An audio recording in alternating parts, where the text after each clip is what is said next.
Customs officers are at war with smugglers, in the ports, airports and at sea. Coming up, a bag gives a massive hit for cocaine in Bristol.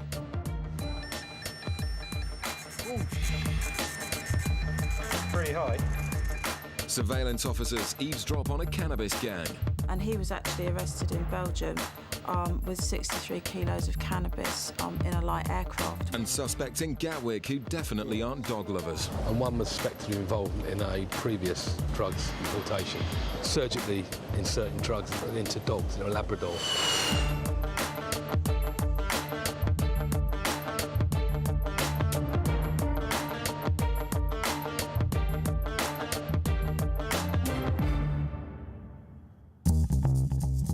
In Dover, officers have pulled a truck full of resin granules, perfect for concealing large quantities of drugs or cigarettes deep in the centre of the load, where even the powerful customs X-ray machine can't see clearly. Well, it'd been scanned and we weren't sure whether there was anything there or not. We've been in and had a look, and it is because it's the granules are so tightly packed. It's very dense. It's difficult for any sort of X-ray equipment to break it down. The officer spots that the bags in the centre of the load have different packaging, and there's only one way to find out what's inside. Basically, it looks like the two rear pallets are clean. They've just got the granules in because you can see around the edges they've got the green writing on, whereas when you get those out of the way, the inner stack, the bottom three sacks are plain brown. There's no writing around the outside, so I'm 99.99% certain they've got cigarettes in them. So all we're going to do is just cut open those. The only thing is the granules they've packed around it are just going to go everywhere. So we have to tidy those up later.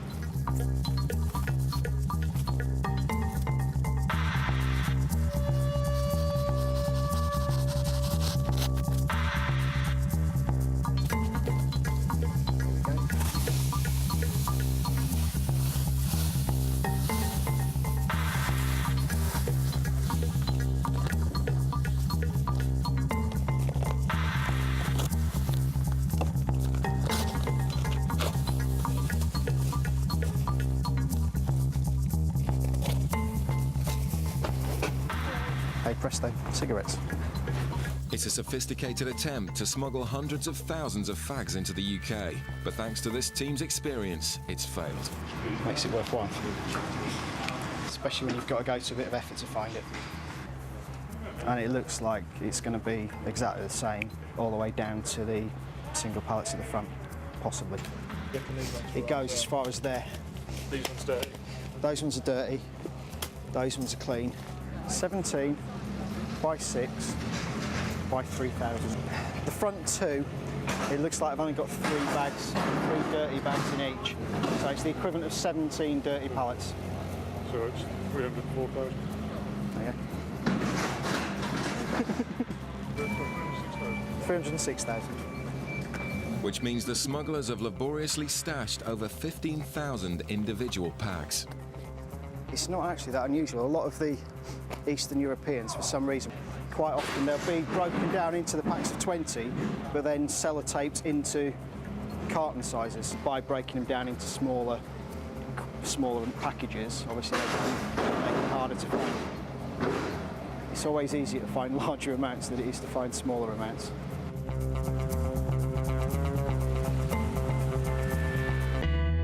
In Gatwick, officers are on the lookout for 2 passengers who've mysteriously split up at passport control. But he came on his own, not with the other guys. Right, okay. One with previous charges of hardcore drug smuggling. And one was suspected of involvement in a previous drugs importation, actually putting drugs, surgically inserting drugs into dogs in a Labrador, and then importing the Labrador from Colombia. Although he wasn't found guilty of that offence, so clearly not a dog lover. What's interesting is the two they don't appear to have come through together. The 2 men tried to disappear in the crowd, but the officers have them in their sights. Hello, sir. Where have you come from today? Antigua. I'd like to come over very quickly.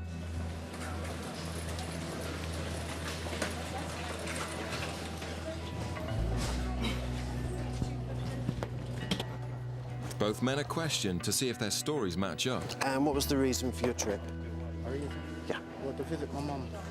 Okay, and how long were you out there for? 2 weeks. Lovely. You travelling on your own today? Pardon? You travelling on your own today? Yeah, well, a couple of us, but the rest of them is in the line. Oh, right, so. Do you travel on your own today, sir? Sorry? Yeah. Yes, you did. With their known connections with drug smuggling, their contradictory answers warrant further investigation. Around the edge here, some sort of thickness there, but it seemed quite heavy. So what I'm going to do is just pierce it very quickly and see if anything comes out.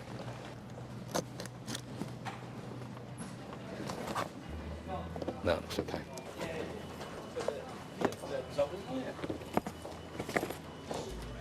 The drug swab gives a small hit for cocaine, and the two officers compare their findings. He told me he's travelling with him. My chap said he was on his own. Right, the guy I've got said there were 10 of them over in Antigua. They didn't all go out together, they went out in various groups. Met in Antigua, 10 of them. And today, 3 of them have travelled back. Him, and he pointed to the guy you're searching to say that they are travelling together. So, All right then. Right, that's interesting. When I first stopped you at the start, you know, as I was just explaining who I was and where you'd come from, and I asked if you'd travelled on your own.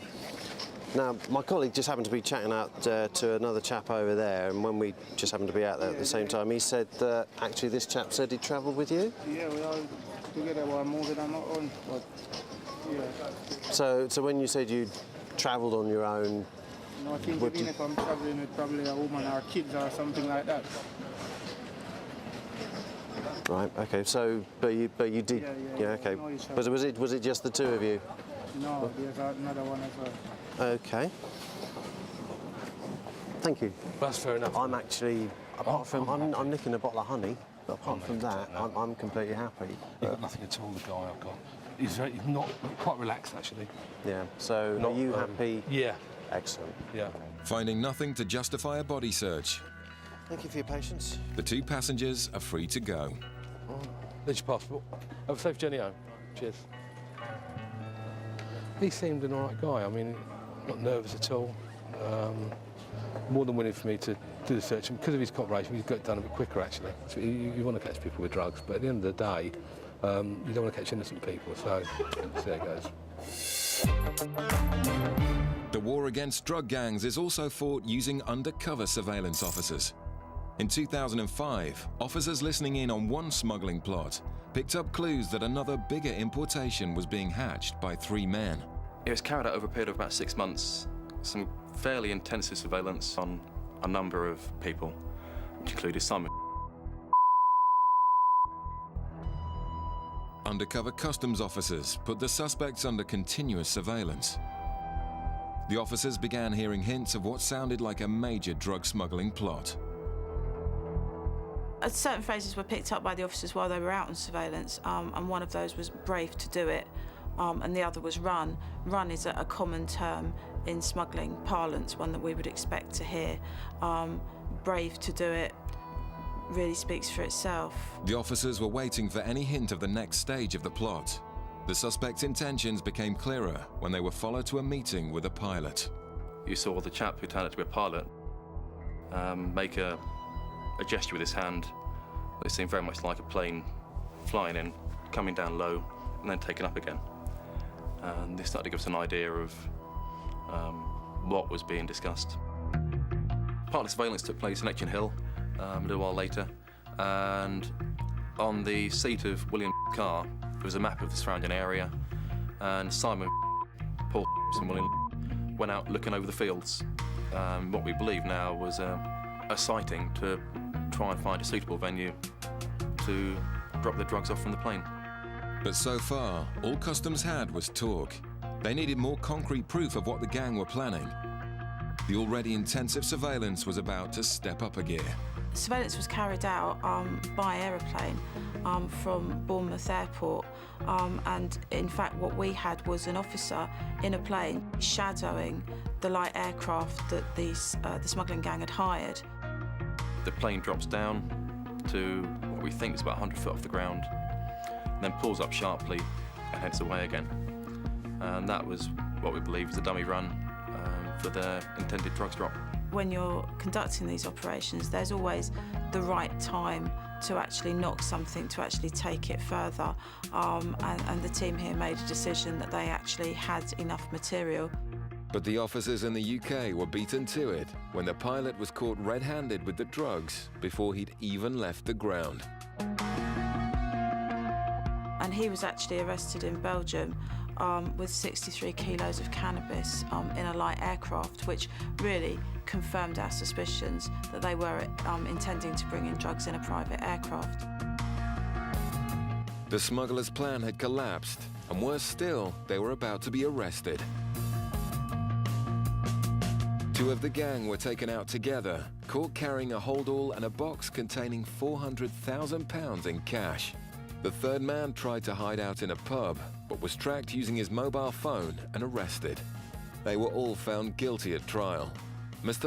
was only given community service, but the organisers received sentences of 5 and 7 years. It all came as a big surprise to the gang, who were oblivious to the surveillance operation that had snared them. I was surprised that they were surprised. Certainly when we saw the defendants in court and they were watching the evidence that we'd collated, yeah, I would definitely say that they were surprised.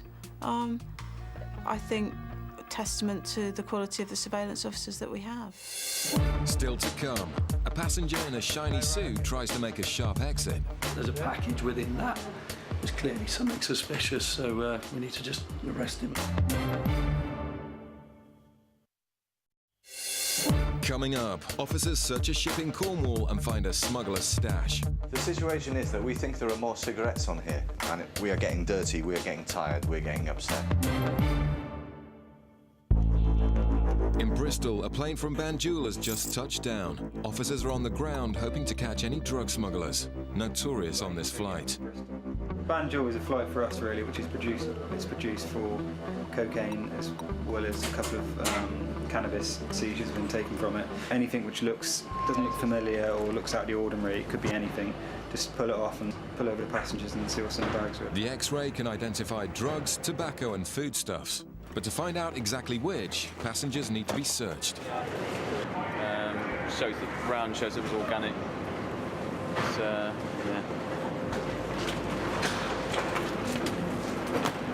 Another one there. We've got 3 bags so far. The X-ray has identified 3 suspicious bags. But while the team wait to apprehend the passengers, a man with a small bag and a new suit tries to make a quick exit. It's too suave. It smells like it. Just stop the gentleman. He's claimed he's been out there trying to do some business for a couple of weeks. Looks like he's got a false bottom on his suitcase. That was it. The passenger's bag has been glued. Inside is an unusual object that Russ suspects may have been put there deliberately. I mean, it might just be some sort of strengthener, but I think it's possible it's a strengthener. It's that there. Got about 3 or 4 compartments, this suitcase. Between the linings, it just looked like there was a bit tacky and a bit of glue along one little rim. It's quite well done. It looked intact for most of it, but it's just a little layer of glue. I've sort of pulled it back and opened it up in the middle, and there's a package within that. I'm suspecting there's probably other packages within the other bits as well, but I can't see what's in it at the moment. It's just a plastic package, but there's clearly something suspicious, so we need to just arrest him and take it further from there.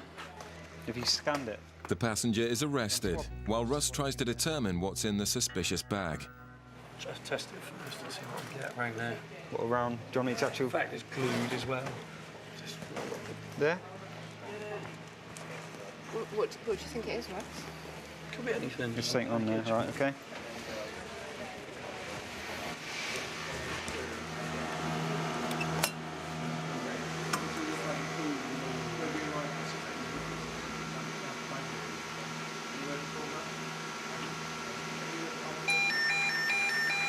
Oh,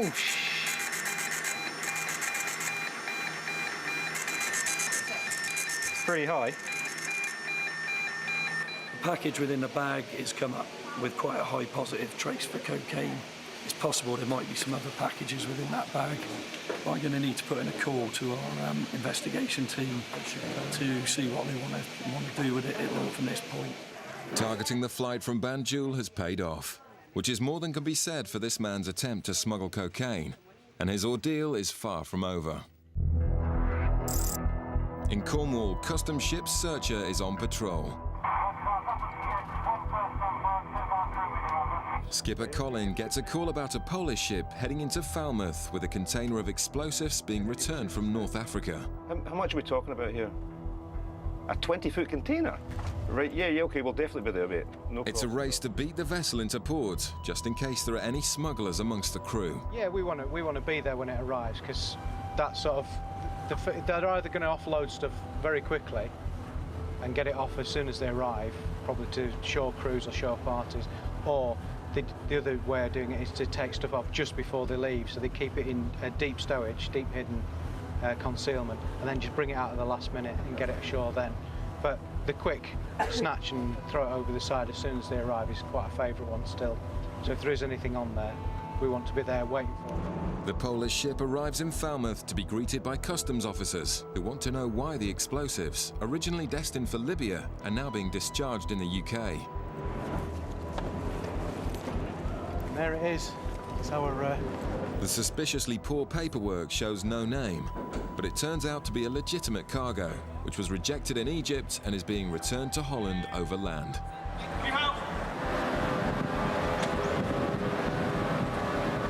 What my team are going to do, they're going to have a quick look around the boat, a quick search.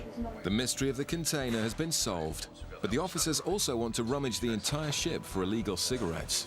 The age of it, there's probably going to be a few hidey holes here as well, by the looks of it, that have been used before, so there's a fair chance that they might have stockpiled a few cigarettes for usage in their time in UK waters, so hopefully we'll find those. Back in Bristol, the examination of the man with a bag of cocaine continues. The bag is X-rayed, and it looks like there's more than they thought.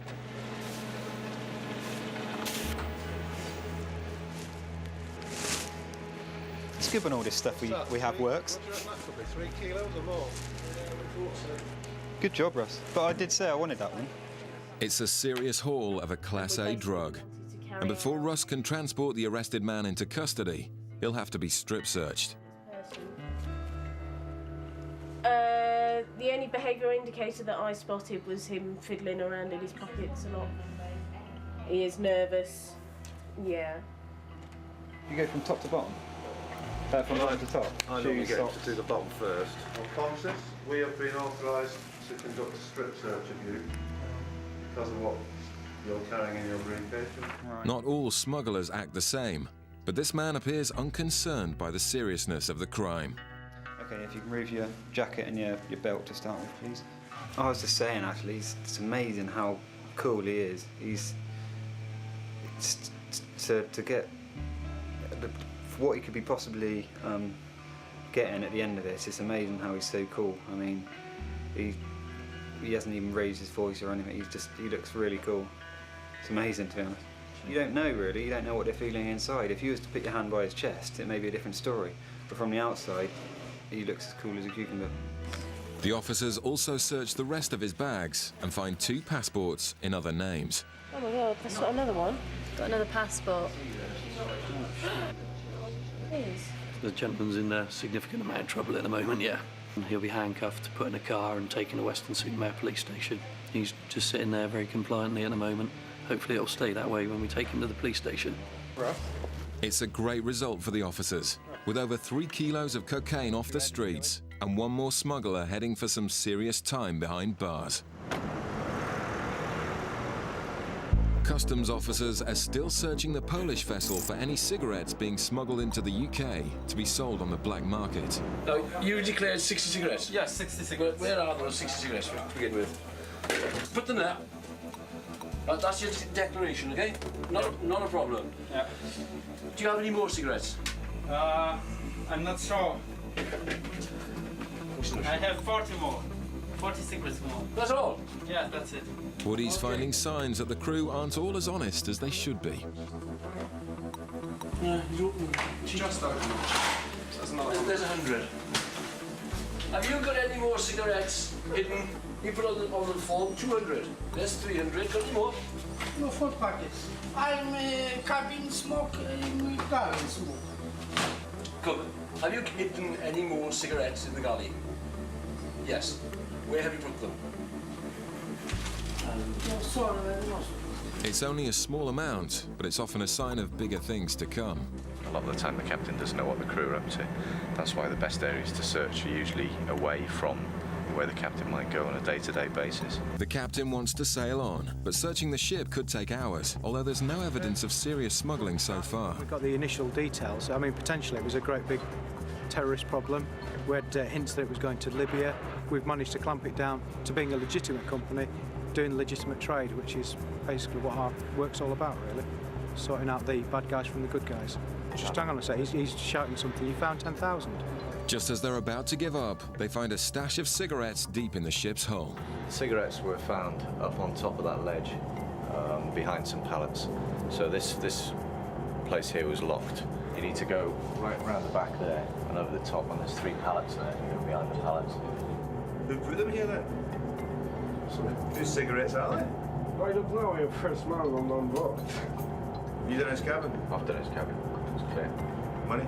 No, I didn't see it. Oh, well, okay then, bosun.